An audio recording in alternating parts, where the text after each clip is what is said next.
So ఇప్పుడు central government కానీ ఇప్పుడు మన రాష్ట్రంలోని తెలుగు రాష్ట్రాలు కానీ అప్పులు తీర్చడానికి పబ్లిక్ సెక్టర్ కంపెనీలు ఏమో సెంట్రల్ గవర్నమెంట్ అమ్ముతుంది, ఇక్కడ తెలుగు రాష్ట్రాలు ఏమో భూముల్ని అమ్మేస్తున్నారు. ఇది కరెక్ట్ ప్రాసెస్ అండి? అంటే భూములు కొంతమంది అమ్ముతున్నారు, భూముల్ని మార్టిగేజ్ చేస్తున్నారు కొంతమంది. కాకపోతే అది వాళ్ళకు ఉన్నటువంటి దీన్ని బట్టి ఉంటుంది. అంటే సో ఇప్పుడు ఫ్రీబీస్ దట్స్ వాట్, ఫ్రీబీస్ ఇవ్వడం కోసమే అవి చేస్తున్నప్పుడు అది కరెక్ట్ కాదు. కానీ ఇందులో నేను ఇందాక చెప్పాను కదా, వాళ్ళకి పరిమితమైనటువంటి వనరులు ఉన్నాయి. సో రాజకీయ పార్టీలకి ఏంటంటే వాళ్ళకి ఇప్పుడు ఎఫ్ఆర్బిఎం యాక్ట్ ఉంది. ఇప్పుడు ఎఫ్ఆర్బిఎం యాక్ట్ని ఎవరు మామూలు ఫాలో కూడా అవ్వట్లేదు, కొంతవరకు ఫాలో అవ్వట్లేదు, దాన్ని అసలు అతిక్రమిస్తున్నారు. కొన్ని సందర్భాల్లో దాటి వెళ్ళిపోతుంది. జగన్మోహన్ రెడ్డి దాటి వెళ్ళిపోయాడు కదా, అతిక్రమిస్తున్నారు. ఆ అతిక్రమించే దానికి పగ్గాలయ్యాలి. మరి ఇప్పుడు దాని మీద పెద్ద చర్చ జరగాలి యాక్చువల్గా దేశంలో. ఎందుకంటే ఫ్రీబీస్ అనేది ఎందుకు ఎఫ్ఆర్బిఎం లిమిట్స్ దాటి మీరు ఇస్తుంటే ప్రతి గవర్నమెంట్ ఫ్రీబీస్ ఇస్తారు. అప్పుడు ఇవ్వకూడదు అని అంటే మీరు ఎఫ్ఆర్బిఎం పరిధికి లోబడే వాళ్ళు ఇది ఉండాలి. అదొకటి. రెండో ఆస్పెక్ట్ ఏంటి, వాళ్ళకి రాష్ట్ర ప్రభుత్వాలకు ఆదాయ మార్గాలు పెరగాలి. ఎందుకంటే యాక్చువల్ స్థానిక గవర్నమెంట్లు కదా పోయి వాళ్ళకు కూడా వాళ్ళ డిస్పోజల్ ఉండాలి, ఫండ్స్ డిస్పోజల్ వాళ్ళ దగ్గర కూడా ఉండాలి. నెక్స్ట్ ఏంటంటే ఇంకొకటి ఏంటంటే నేను బాగా చెప్పేది, రాజ్యాంగ సంస్కరణలు జరిగినాయి. ఇప్పుడు అది జరిగినప్పుడు మీకు పంచాయతీరాజ్ వ్యవస్థ చాలా పటిష్టంగా తయారైంది. అంతకుముందు పంచాయతీలకు అసలు నిధులు కూడా వచ్చాయి కాదు. అలాగా మళ్ళీ రెండో దఫా రాజ్యాంగ సవరణలు జరగాలి.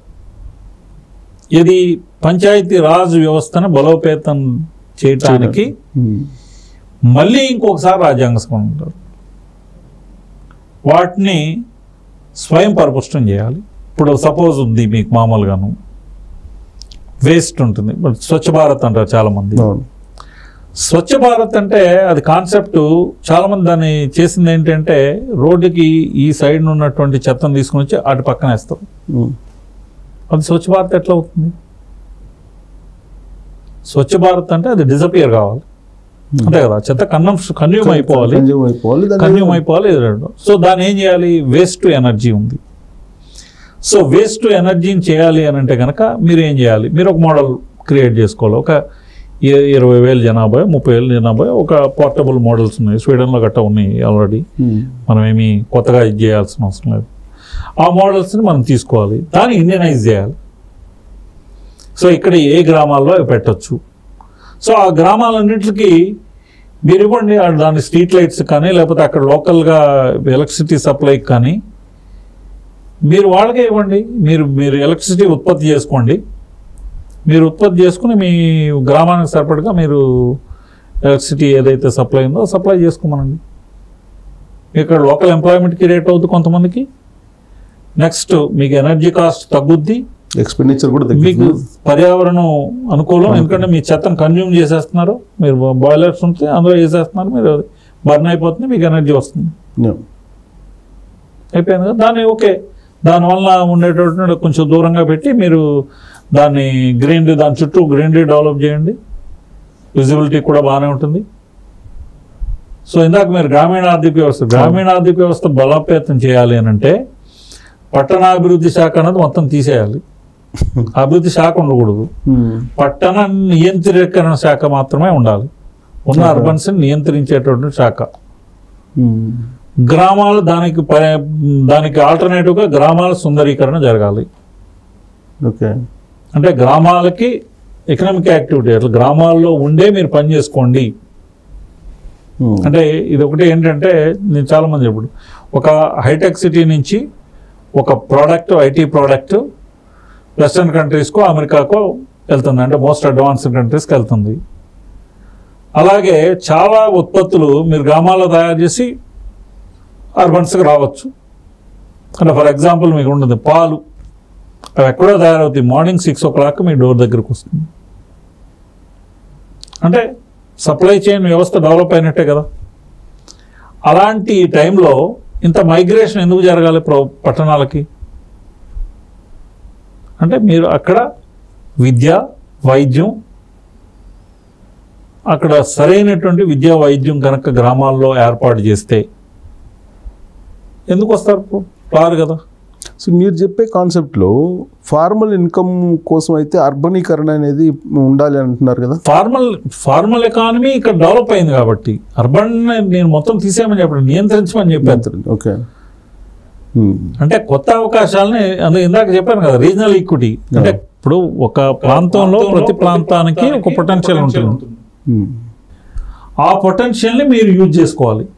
అక్కడ దాన్ని పండేటటువంటి ఇది కానీ, లేకపోతే అక్కడ ఉండే మ్యాన్ పవర్ అవైలబిలిటీ కానీ, వాళ్ళకు స్పెసిఫిక్ టాలెంట్స్ ఉన్నాయనుకోండి, ఆ టాలెంట్స్ని అక్కడ ఎంకరేజ్ చేస్తూ వాళ్ళు బయటికి రావడం. ఇప్పుడు ఐటీ ఉంది, ఐటీ గ్రామాల్లో నుంచి కూడా చేసుకోవచ్చు వర్క్ ఫ్రమ్ హోమ్ చేస్తున్నప్పుడు.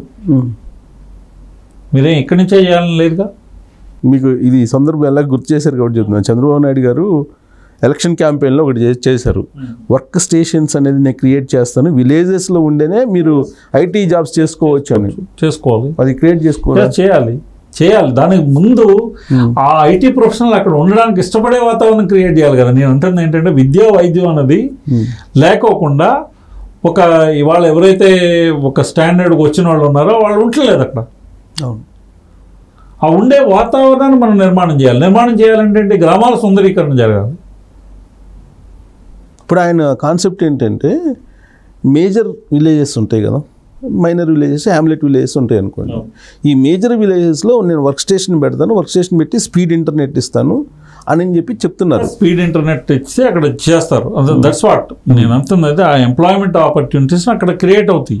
అక్కడ క్రియేట్ అయిన తర్వాత ఏమవుతుంది, మీరు వాళ్ళ ఎంప్లాయీ అక్కడ ఉండడం కోసం చూసుకునేది ఏంటి, నెక్స్ట్ నాకు మంచి స్కూల్ ఉందా మా పిల్లల్ని చదివించుకోవడానికి, నాకు హెల్త్ ఏదైనా ప్రాబ్లం వస్తే మంచి ఇది ఉందా, నెక్స్ట్ ట్రాన్స్పోర్టేషన్ ఫెసిలిటీ. అంటే యాక్చువల్గా అంతకుముందు కేంద్ర ప్రభుత్వం రూరల్ బండ్స్ అని ఒకటి పెట్టారు, 5-6 ఏళ్ల క్రితం బడ్జెట్లో పెట్టారు. రూరల్ బండ్స్ ఓకే, అంటే urban facilities in rural areas. Okay, rural bunds. అది ఈయన కూడా దానికి అబ్దుల్ కలాం గారు కూడా దాని గురించి బాగా రాశారు, ఆయన కూడా అంతకుముందు.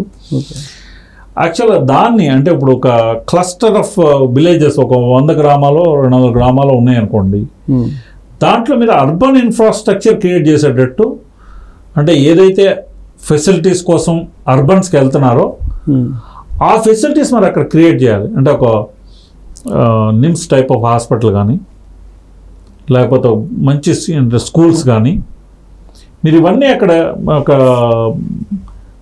మెడికల్ కాలేజీలు కానీ, ఇంజనీరింగ్ కాలేజీలు, ఒక hub, okay, education and health hub ఏదైతే ఉందో ఆ హబ్ క్రియేట్ చేసి ఆ గ్రామాలకు ఆ రోడ్లని అనుసంధానించాలి. అప్పుడేంటి, వాళ్ళు ఇక్కడికి వచ్చినా మీకు ట్రాన్స్పోర్టేషన్ చాలా టైం అవుతుంది కదా, ఒక అరగంట పడుతుంది. ఈ అరగంటలో ఆ హబ్ దగ్గరికి వాళ్ళు వెళ్ళిపోయేటటువంటి గ్రామాల రీచ్లో మీ యొక్క హబ్ ఉందనుకోండి, వాళ్ళు ఇక్కడికి ఎందుకు వస్తారు? రారు కదా. మీకు రానటువంటి వాతావరణాన్ని క్రియేట్ చేయాలి. ప్రభుత్వాలు ఆ దిశగా ఆలోచించాలి. సో రూర్బన్స్ అనే కాన్సెప్ట్లో ఇప్పుడు చంద్రబాబు నాయుడు వెళ్తే బెటర్ అంటారు. రూర్బన్స్ని అంటే అది ఆల్రెడీ కాన్సెప్ట్ ఉంది, కానీ దాన్ని రిఫైన్ చేయాలి. కాన్సెప్ట్ని రిఫైన్ చేసి దాన్ని సూటబిలిటీ, ఆయా ప్రాంతాలకు అనుగుణంగా దాన్ని సూటబిలిటీ చేయాలి. అంటే ఇప్పుడు కొన్ని చోట్ల ఉన్నాయి మామూలుగా మీకు ఆ ఉన్న వాటికి మీరు అనుసంధానించారు. రూరల్ రోడ్స్, రూరల్ ఇన్ఫ్రాస్ట్రక్చర్ అనేది వెరీ ఇంపార్టెంట్, అందుకని చెప్తున్నాను మీకు. Next incentivisation. ఇప్పుడు రూరల్లో చాలామంది ఏంటి, ఇళ్ళు ఎక్కువ మంది అర్బన్స్ షిఫ్ట్ అయిపోయి అవన్నీ ఖాళీగా ఉంటున్నాయి కొన్ని. అలాగే రూరల్లో హౌస్ కట్టుకునే వాళ్ళు ఎవరైనా ఉన్నారు అంటే మామూలుగా వాళ్ళు రీమోడల్ చేసేటువంటి అనుకుంటే మీరు చీపర్ రేట్లో ఇవ్వాలి, దాని క్రెడిట్ సప్లై జరగాలి. సో పవన్ కళ్యాణ్కి మంచి ఇన్పుట్ ఇది, ఎందుకంటే ఆయన ఏదో విప్లవాత్మకమైన మార్పులు తన డిపార్ట్మెంట్లో తీసుకురావాలనే పెద్ద కోరిక ఉంది ఆయనకి. ఎందుకంటే ఆయన ఏంటంటే ఇక్కడ ఏంటంటే మీరు ఇన్సెంటివైజ్ చేయండి, రూరల్ హౌసింగ్ సెక్టర్ని ఇన్సెంటివైజ్ చేయండి. మీరు 1% 1.5% మీరు ఇంట్రెస్ట్ రీయింబర్స్మెంట్ చేశారని గృహ నిర్మాణాలు జరుగుతానికి ఎంకరేజ్మెంట్ ఉంటుంది కదా. యాక్చువల్గా విలేజెస్ని వదిలిపెట్టి రావాలని ఎవరు అనుకోరు, ఎందుకంటే అది అటాచ్మెంట్ ఉంటుంది, ఎవరికైనా అటాచ్మెంట్ ఉంటుంది. ప్లస్ అటాచ్మెంట్ అన్నది అక్కడ వాతావరణం, పెరిగిన వాతావరణంలో అక్కడ ఉంటే బాగుంటుందని ఉంటుంది. కాకపోతే అక్కడ ఉండడానికి ప్రతిబంధకాలు ఏవైతే అవి తొలగించాలి. ఈ కాన్సెప్ట్ బహుశా నేను అనుకోవటం చంద్రబాబు నాయుడు గారు తీసుకుంది ఇప్పుడు మనకి కరోనా వచ్చిన తర్వాత, ఈ పాండమిక్ వచ్చిన తర్వాత వర్క్ ఫ్రమ్ హోమ్కి బాగా ఇష్టపడ్డారు. ఇప్పుడు మళ్ళీ ఆఫీసులు రమ్మంటే చాలామంది వెళ్ళట్లేదు. అందుకని హైదరాబాద్లో కూడా అక్కడక్కడ వర్క్ స్టేషన్స్ కొన్ని పెట్టారు. ఎందుకంటే ఇప్పుడు మనకు బాచుపల్లి నుంచి హైటెక్ సిటీ రావాలంటే కనీసం 2-3 hours పడుతుంది. బహుశా నేను అనుకోండి ఇది చూసిన తర్వాతనే చంద్రబాబు నాయుడు గారు వర్క్ స్టేషన్స్ పెట్టి అక్కడే వీళ్ళే ఉద్యోగం చేసుకుంటూ వ్యవసాయం చేసేలాగా, ఫుడ్ ప్రాసెస్ యూనిట్లు నడిపేలాగా, వరల్డ్ వైడ్ మార్కెట్ ఉత్పత్తులు చేసేలాగా ఆయన ఏదో డిజైన్ చేయాలనుకుంటున్నారు. ఎందుకంటే మనకే అనుకున్న ఇప్పుడు తీర ప్రాంతం ఉంది. సో పోర్ట్లో మీరు ఏదైనా ఒక ప్రోడక్ట్ తయారు చేయగలిగితే దాని ఎక్స్పోర్ట్ ఈజీ, దానికి ఉన్నటువంటి పొటెన్షియల్ దానికి ఉంది. నెక్స్ట్ ఎంటర్ప్రెన్యూర్స్ ఉన్నారు. ఎంటర్ప్రెన్యూర్స్ ఇక్కడ ఆంధ్రప్రదేశ్ నుంచి చాలామంది ఎంటర్ప్రెన్యూర్. ఇప్పుడు ఇక్కడున్న హాస్పిటల్స్ ఎవరైనా పెట్టింది, మంచి హాస్పిటల్స్ అన్నీ కూడా ఆంధ్రప్రదేశ్ నుంచి వచ్చిన వాళ్ళు పెట్టినండి. సో తెలుగు వాళ్ళ దగ్గర కెపాసిటీస్ ఉన్నాయి. ఆ కెపాసిటీస్ని మీరు ఇక్కడ అక్కడ కూడా ఉపయోగించుకోవచ్చు. వసతారక క్యాన్సర్ హాస్పిటల్ ఉంది, ఇక్కడ ఉంది, అక్కడ కూడా పెట్టుకోవచ్చు. అదే డాక్టర్లు అవసరమైంది అనుకోండి, ఒకళ్ళిద్దరు స్పెషలిస్టులు కావాలనుకోండి, ఇక్కడ నుంచి ఫ్లైట్లో వెళ్ళొచ్చు, వైద్యం చేసేసి రావచ్చు. ఆల్రెడీ శంకుస్థాపన చేస్తున్నట్టున్నారులేండి దానికి. అలాగే ఎల్వి ప్రసాద్ ఐ ఇన్స్టిట్యూట్ ఉంది. సో వరల్డ్లో best, one of the best hospital అది. ఇప్పుడు అట్లాగే మీకు నారాయణ హృదయాలయం ఉంది బెంగళూరు దగ్గర. అలాంటి వాళ్ళందరినీ ఎంకరేజ్ చేయొచ్చు. ఎంకరేజ్ చేస్తే మీకంటే అది ప్రతి చోట అవసరం. మీకు ఆ హబ్స్ ఏంటంటే 1 million పాపులేషన్ ఏదో ఒక బేస్ తీసుకోవాలి మనం. 1 million పాపులేషను బేసిస్గా ఒక హబ్ గ్రామాల్లో, అంటే నియరెస్ట్ ఇది లేని చోట. అవన్నీ కూడా వరల్డ్ క్లాస్ స్టాండర్డ్స్ పెంచాలి మనం. ఆ స్టాండర్డ్స్ పెంచితే కనుక ఆ యొక్క నిపుణులు అక్కడ ఉండేటువంటి, ఎప్పుడు ఇవాళ ఎవరైనా కానీ మీకు వాళ్ళకి కావాల్సిన ఫెసిలిటీస్ వస్తే ఎవరైనా కానీ ఎక్కడైనా పనిచేస్తారు ఫస్ట్. సో వాళ్ళకి అనుకూలమైన పనిచేసేటువంటి అనుకూలమైనటువంటి వాతావరణం మనం క్రియేట్ చేయాలి. సో మీరు చెప్పేటువంటి రూర్బన్ అనేటువంటి కాన్సెప్ట్ అన్న కేటీఆర్ అప్పట్లో ఈ శాటిలైట్ టౌన్షిప్స్ అని అన్నారు, దాంట్లో కింద వస్తుందా ఇవి? లేదు, అది ఈ కాన్సెప్ట్ అది that is different. Satellite townships is different. దాన్ని ఓన్లీ బహుశా రింగ్ రోడ్కి ఆనుకునే శాటిలైట్ టౌన్షిప్స్ అయ్యి ఉండొచ్చు.